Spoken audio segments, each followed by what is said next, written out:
जय हिंद एवरीवन, कैसे हैं आप सब। स्वागत करती हूं आप सभी का चैंपियंस डिफेंस एकेडमी के इस यूट्यूब चैनल में। सो फ्रेंड्स, आज मैं डिवीजन की एक बहुत ही अच्छी और इंटरेस्टिंग लैटिन ट्रिक लेकर के आई हूं। पहले जो हमने मल्टीप्लिकेशन की ट्रिक सीखी थी वो एक्चुअली जापानीज ट्रिक थी, और ये वाली जो ट्रिक मैं लेकर आई हूँ आप लोगों के साथ शेयर करने के लिए, ये लैटिन ट्रिक है। जो कि जो बच्चे मेरी तरह हैं जिनको मैथ्स में बहुत ज़्यादा प्रॉब्लम होती है, उनके लिए ये ट्रिक बहुत ज़्यादा काम करने वाली है। मैं ऐसी ही छोटी छोटी ट्रिक्स के साथ ही मैथ्स की मल्टीप्लिकेशन, डिवीजन और बड़ी बड़ी इक्वेशंस को सॉल्व करती हूँ। तो मैंने सोचा कि अगर मेरी तरह और भी बहुत सारे लोग हैं जिनको बहुत ज़्यादा प्रॉब्लम हो रही है मैथ्स में, तो क्यों ना मैं अपनी इन ट्रिक्स को शेयर करूँ ताकि और बच्चे भी इस चीज़ का फ़ायदा उठाएं और जिनको प्रॉब्लम है वो इजीली मैथ्स को सॉल्व करना सीख सकें। अभी मैथ्स के जितने भी बड़े बड़े क्वेश्चंस होते हैं मैं इसी तरीके से सॉल्व कर रही होती हूँ। उम्मीद है आपको ये ट्रिक्स पसंद आएंगी। एक्चुअली ये बहुत सिंपल सी ट्रिक होती है, इसको लैटिन भाषा में डॉटेड ट्रिक्स भी बोलते हैं। मैथ्स की डिविजन्स को सॉल्व करने के लिए हम डॉट्स बनाते हैं और उन डॉट्स की सहायता से ही एक दूसरी लाइन को क्रॉस करते हुए, एक दूसरे डॉट को क्रॉस करते हुए हम नंबर्स और सीक्वेंस के अपने आंसर को फाइंड आउट करते हैं। मैंने यहाँ पर इस वीडियो में अलग अलग ट्रिक्स, अलग अलग इक्वेशंस की ट्रिक्स को सॉल्व आउट करके बताया है कि छोटी डिजिट से लेकर के बड़ी डिजिट तक हम किस तरीके से सॉल्व कर सकते हैं क्वेश्चन को। और चुटकियों में, अब अगर हम लोग इस ट्रिक को सीख जाते हैं बहुत अच्छे से, तो चुटकियों में हमारी ये जो ट्रिक है वो काम कर जाती है। उम्मीद है आपको ये ट्रिक्स पसंद आएंगी और आप घर में प्रैक्टिस करके अपने आप को मैथ्स का कैलकुलेशन गुरु बना लेंगे। मेरे पास क्वेश्चन है 132 डिवाइडेड बाय 12। अब इसके लिए क्या करूंगी, डॉटेड पद्धति में क्या होता है, जैसे हमने पहले तो लाइंस ड्रॉ करी थी, है ना, जब हमने जापानीज टेक्निक को सीखा था मल्टीप्लिकेशन के लिए, तो उसमें हमने लाइंस ड्रॉ करी थी। बट यहाँ पर हमें अब डिवीजन के लिए, इस लैटिन ट्रिक के लिए लाइन जो होती है ड्रॉ नहीं करनी होती है, बस डॉट लगाने होते हैं। सो लाइक 1 डिजिट के लिए मेरे पास 1 डॉट होगा, और 3 डिजिट के लिए मेरे पास 3 डॉट्स होंगे, और 2 डिजिट के लिए मेरे पास 2 डॉट्स होंगे। अब हमने मल्टीप्लिकेशन क्या करना है, यहाँ पर हमने चाल चलनी होती है कैसी, 1 2, यानी 1 2। अब मेरे पास 1 और 2 यानी कि यूनिट और टेंस में कैसे चलना है, ये हमारा यूनिट है, ये टेंस है, तो हमने टेंस और यूनिट के साथ चलना है। तो टेंस के लिए मेरे पास क्या है, सबसे पहले एक बिंदु है 1 को इंडिकेट करने के लिए, और मैं इस बिंदु से लाइन खींचूंगी यहाँ पर 2 के लिए, यानी मुझे पहली लाइन में पहला बिंदु काटना है और दूसरी लाइन में 2 बिंदु काटने हैं। तो इस तरीके से मैंने पहली लाइन में पहला बिंदु काटा और दूसरी लाइन में दूसरा बिंदु काटा। अब मेरे पास पहली लाइन में एक ही बिंदु बचा है, तो मैं इस वाली लाइन से एक बिंदु लेकर के ऊपर जाऊंगी और 1 2 के हिसाब से चलूंगी। तो यानी 1 2 1 2 सारे बिंदु कट गए। हमेशा हम जब डिवीजन करते हैं तो आंसर हमारा क्वोटिएंट और रिमाइंडर्स में आता है। क्वोटिएंट क्या हुआ हमारा, अब हम कैसे निकालेंगे कि क्वोटिएंट क्या रहा हमारा। तो जितनी बार हमने जिस भी लाइन से शुरू करी है उतनी लाइंस को हमने उस पार्ट में लिखना होता है। लाइक मैंने पहली लाइन में फर्स्ट लाइन शुरू करी थी, एक ही लाइन शुरू हुई है, एक ही लाइन शुरू हुई है, बाकी ये शुरू नहीं हुई है, एंड हुई है। सेकेंड लाइन में एक ही लाइन शुरू हुई है, यहाँ पर भी मैं 1 ही लिखूंगी, और ये तो एंड हुई है, तो एंडिंग के लिए कोई नंबर नहीं लिखना है। दैट्स मीन मेरे पास 11 आया है, यानी 1 और 1 11 हो गया। अब रिमाइंडर, क्योंकि कोई भी बिंदु बचा ही नहीं है यहाँ पर, तो इसलिए मैं इसको 0 मेंशन कर दूंगी, यानी कि मेरे पास रिमाइंडर कुछ भी नहीं बचा है। नेक्स्ट डिजिट है मेरे पास 156 डिवाइडेड बाय 13। अब अगेन मैं क्या करूँगी, 1 डिजिट के लिए 1 है मेरे पास बिंदु, और 5 डिजिट के लिए 5 बिंदु है, 4 5, और 6 डिजिट के लिए मैं 6 बिंदु लगाऊंगी, 1 2 3 4 5 एंड 6। अब मेरे को सीक्वेंस क्या करना है, 1 3 का सीक्वेंस लेकर के चलना है, रेशियो लेकर के चलना है, यानी पहली लाइन में 1 काटना है और दूसरी लाइन में 3 काटना है। तो मैंने पहली लाइन से 1 लिया और दूसरी लाइन में मैंने ये 3 काट दिए, तो अब मेरे ये बिंदु खत्म हो गए हैं। अब मेरे पास सेकेंड लाइन में 2 बचे हैं और इस लाइन में मेरे पास पूरे के पूरे 6 बचे हैं। तो मैं यहाँ से दोबारा लेती हूँ और पहले से अब मैं 3 काट देती हूँ, ठीक है। अगेन मैं पहले से 1 लेती हूँ इस वाली लाइन से, क्योंकि इस वाले बिंदु को भी यूज़ करना है, और दूसरी लाइन में मुझे 3 बिंदु क्रॉस करने हैं, तो मैं यहाँ से 3 बिंदु काट देती हूँ। तो अब आप देख पा रहे होंगे 1 5 6 में से अब हमारे पास कितनी नई लाइनें शुरू हुई हैं। सो फर्स्ट लाइन बिंदु जो था हमारा, उसमें से 1 लाइन शुरू हुई थी, और जो सेकेंड लाइन है वहाँ से 2 नई लाइनें शुरू हुई थी, क्योंकि ये तो एंडिंग है, ये तो शुरुआत है, तो यानी कि 2 नई लाइनें शुरू हुई हैं, तो 2 हुए हैं हमारे पास।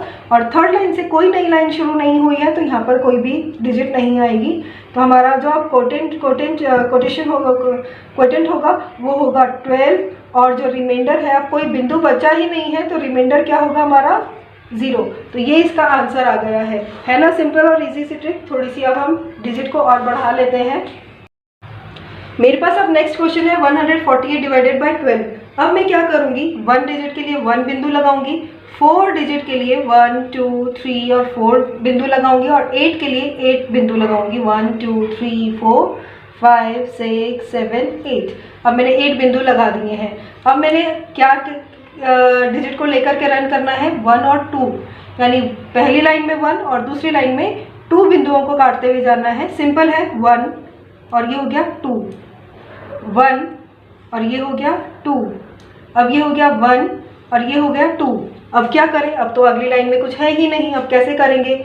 तो इस तरह के क्वेश्चंस के लिए जब क्वोटिएंट होता है हमारे पास और रिमाइंडर होता है हमारे पास, तो जो जितने भी बिंदु बच गए हैं और इसके आगे कोई सीक्वेंस नहीं है और कोई लाइन नहीं है, अब हम इनको नहीं काट सकते हैं, तो 1 2 3 4 जितने बिंदु बचे हैं उसको हम रिमाइंडर में डाल देंगे, यानी 4 रिमाइंडर में आ गया हमारे पास। अब क्वोटिएंट के लिए देखेंगे कि एक नई लाइन शुरू हुई है फर्स्ट लाइन में, 2 नई लाइनें शुरू हुई हैं हमारी सेकेंड लाइन में, और थर्ड लाइन में कोई नई लाइन शुरू नहीं हुई है, तो that's mean 12 is our quotient. Next digit मेरे पास काफ़ी बड़ी हो गई है, देख लीजिए उसको कैसे सॉल्व करेंगे। 1 1 4 3 4 2 को डिवाइड करना है 102 से, तो इसका आंसर कैसे आएगा। अब हम अगर इस पद्धति से चलते हैं तो काफ़ी लंबी हमारी जो होगी प्रोसीजर होगी, बट हमने अब सिंपल प्रोसेस को सीखना है, तो सिंपल प्रोसेस में और इजी हो जाएगा और सरल तरीके से हम कर सकेंगे। तो 1 डिजिट के लिए 1 बिंदु, अगेन 1 डिजिट के लिए 1 बिंदु, 4 डिजिट्स के लिए 4 बिंदु नेक्स्ट लाइन में, और 3 बिंदु हमने तीसरी लाइन के लिए बनाए हैं, 4 बिंदु मैंने नेक्स्ट लाइन के लिए बनाए हैं, और नेक्स्ट डिजिट के लिए 2 के लिए मैंने 2 बिंदु बनाए हैं ना, सिंपल सा। अब हमने किस सीक्वेंस में चलना है, 102। अब 0 का क्या करेंगे हम अभी तक हमने अलग अलग तरीके से सीखा, अब हम 0 को क्या करेंगे। देखिए फर्स्ट लाइन में मेरे पास 1 है, यानी मैं एक बिंदु काटूंगी, सेकेंड डिजिट मेरी 0 है, तो मैं इस वाली जो सेकेंड लाइन है उसको 0 को स्किप कर दूंगी, यानी 0 को मेंशन नहीं करूंगी। और थर्ड लाइन में क्योंकि 2 है तो मैं इस थर्ड लाइन में से 2 को काटूंगी। वो कैसे करेंगे चलिए देखते हैं। 1 0 2, अब मैंने इसको छोड़ दिया ना, अब इस लाइन में तो और कोई नहीं है, तो अगेन अब मैं क्या करूंगी, आप कहीं से भी कोई भी एक्चुअली लाइन को लेकर के जा सकते हो। अब मैंने यहाँ पर से इस बिंदु को छोड़ना है, इस सेकेंड लाइन को छोड़ना है 0 को, और यहाँ पर से 2 उठाने हैं, तो मैं क्या करूंगी, यहाँ से कोई भी नहीं लूंगी और सीधे जा करके यहाँ से 2 ले लूंगी। यहाँ से मतलब मैंने कोई बिंदु नहीं टच करा है ना, तो मैंने इस वाले बिंदु से लाइन शुरू करी 1 0 2। अब मेरे पास यहाँ पर कितने बिंदु बचे हैं, 2। अगेन मैं यहाँ से 1 लूंगी, 0 को छोड़ देना है, यानी इसके बगल वाली लाइन से बिंदु को छोड़ देना और 2 वहाँ से काटने हैं, 1 0 2। अगेन मेरे पास क्या है 1 0 2। अगेन मैंने इस बिंदु को छोड़ दिया, लेकिन अब ये क्या है, यहाँ पर हमें देखना है कि अब यहाँ पर हम कैसे रन करेंगे, है ना। अब आप देख रहे होंगे कि एक बिंदु यहाँ पर बचा है और 2 बिंदु यहाँ पर है। अगेन क्योंकि इस लाइन से हमने 0 को छोड़ देना और वैसे भी कोई बिंदु नहीं है, तो मैं यहाँ से इस लाइन को उठाऊंगी और 1 0 2 कर दूंगी। अब आप देख पा रहे होंगे कि मैंने किस तरीके से इसको डायग्राम, थोड़ा सा कन्फ्यूजन जरूर क्रिएट करता है, बट आपको समझ आ जाएगा जब आप कर रहे होंगे। अब आप देखोगे 1 के लिए हमने कितनी लाइन, 1 डॉट से हमने कितनी लाइन को शुरू किया, एक ही लाइन को शुरू किया। सेकेंड वाली उससे हमने कितना किया, क्योंकि 1 ही था तो हम एक ही लाइन शुरू कर पाए थे यहाँ से। 4 वाले जो बिंदु थे उसमें से हमने, ये तो एंडिंग है लेकिन शुरुआत जो नई लाइन की है वो कौन सी है, इन 2 की है, तो मैं यहाँ पर 2 डाल दूंगी। अब मेरे पास जो 3 के लिए बिंदु थे 1 2 और 3, उनमें से 2 की तो एंडिंग हुई है और एक लाइन की शुरुआत हुई है, तो मैं यहाँ पर 1 डाल दूंगी। अब हम 4 वाली लाइन के लिए देखेंगे, तो 4 वाली लाइन के लिए 1 2 3 और 4, 1 2 3 4, ये 4 लाइन डॉट्स है हमारे पास, तो इन 4 डॉट में से कोई भी चीज़ शुरू नहीं हुई है, सब एंडिंग हुई है।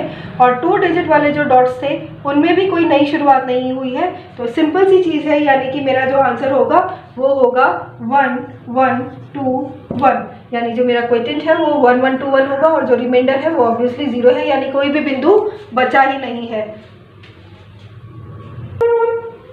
मेरे पास अब नई डिजिट है, थोड़ी सी बड़ी डिजिट है, 1 3 3 3 4 2 डिवाइडेड बाय 1 2 1। अब हम इसे कैसे करेंगे, ऑब्वियसली 1 के लिए 1 बिंदु, और 3 के लिए 3 बिंदु, अगेन 3 के लिए 3 बिंदु, फिर अगेन 3 के लिए 3 बिंदु, 4 के लिए 4 बिंदु, और 2 के लिए 2 बिंदु लगाएंगे। अब हमने किस सीक्वेंस में चलना है, 1 2 1, यानी कि 1 2 1 1 2 1 1 2 1 1 2 1 है ना, सिंपल सा डिज़ाइन और सिंपल से तरीके से हो भी गया। अगेन अब हम फटाफट से काउंट कर लेते हैं कि कितनी नई लाइनें शुरू हुई है।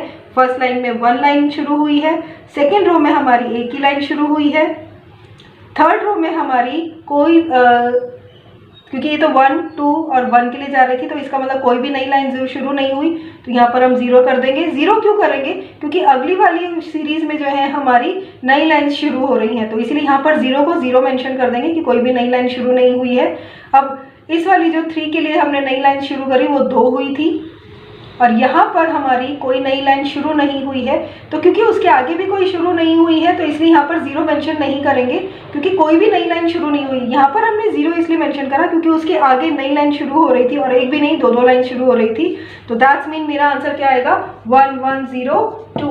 अब क्या है कि यहाँ पर कोई बिंदु बचा नहीं है, तो हमारा क्वोटिएंट हो गया, और रिमाइंडर क्या होगा? क्योंकि कोई बिंदु बचा ही नहीं है तो ऑब्वियसली वो 0 होगा। है ना सिंपल सी ट्रिक?